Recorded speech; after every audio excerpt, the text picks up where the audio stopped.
కార్తీక దీపం జనవరి 24 ఎపిసోడ్ చూసుకున్నట్టయితే దాస్ వచ్చాడని పారిజాతం గట్టిగా చెప్పడంతో కార్తీక్లో అనుమానం మొదలవుతుంది. జ్యోత్స్న దాస్ని ఏమైనా చేసిందా అని కంగారు పడుతూ ఉంటాడు. వెంటనే సీసీటీవీ ఫుటేజ్ను చెక్ చేయాలని నిర్ణయించుకుంటాడు. దీంతో జ్యోత్స్నలో కంగారు మొదలవుతుంది. ల్యాప్టాప్లో సీసీటీవీ ఫుటేజ్ను చెక్ చేస్తుండగా అప్పుడు అక్కడికి వచ్చిన దశరథ్, కార్తీక్ నువ్వు సీసీటీవీ చూస్తున్నావా? అది వేస్ట్, ఆ కెమెరా పనిచేయడం లేదు అని అనడంతో కార్తీక్ షాక్ అవుతాడు. ఆ మాట వినగానే జ్యోత్స్నలో గుండెల్లో గుబులు ఒక్కసారిగా తగ్గి అమ్మయ్య అన్నట్టుగా ఊపిరి పీల్చుకుంది.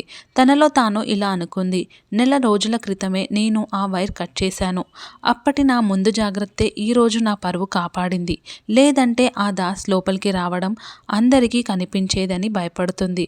జ్యోత్స్న మాట్లాడుతూ, అసలు దాస్ రాలేదని నేను మొత్తుకుంటుంటే నీకు అర్థం కావడం లేదా కార్తీక్? లేని మనిషి గురించి అందరినీ ఎందుకు టెన్షన్ పెడుతున్నావు అని కార్తీక్పై మండిపడుతుంది. దాస్ అన్నయ్య ఇంటికి వస్తే ఖచ్చితంగా లోపలికి వస్తాడు కదా అని అంటుంది కాంచన.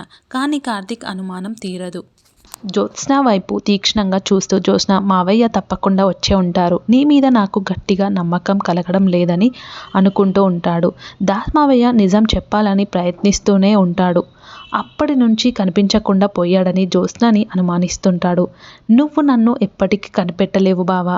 దాస్ ఎక్కడున్నాడనే నిజం తెలుసుకోవాలని అనుకుంటుంది జ్యోత్స్న.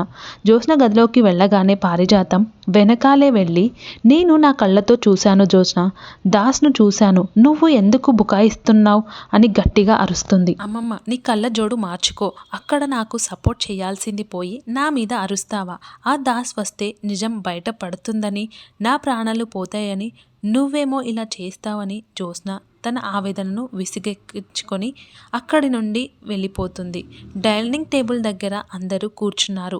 దీప వడ్డించిన వంటలు చూసి శివనారాయణ సంతోషించాడు.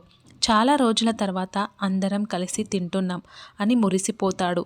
కాంచన వస్తుందని ముందే తెలిసి దీపతో అద్భుతమైన వంటలు చేయమన్నానని అంటాడు. మీకు గనక ఈ వీడియో నచ్చినట్టయితే లైక్ చేసి సబ్స్క్రైబ్ చేసుకోండి.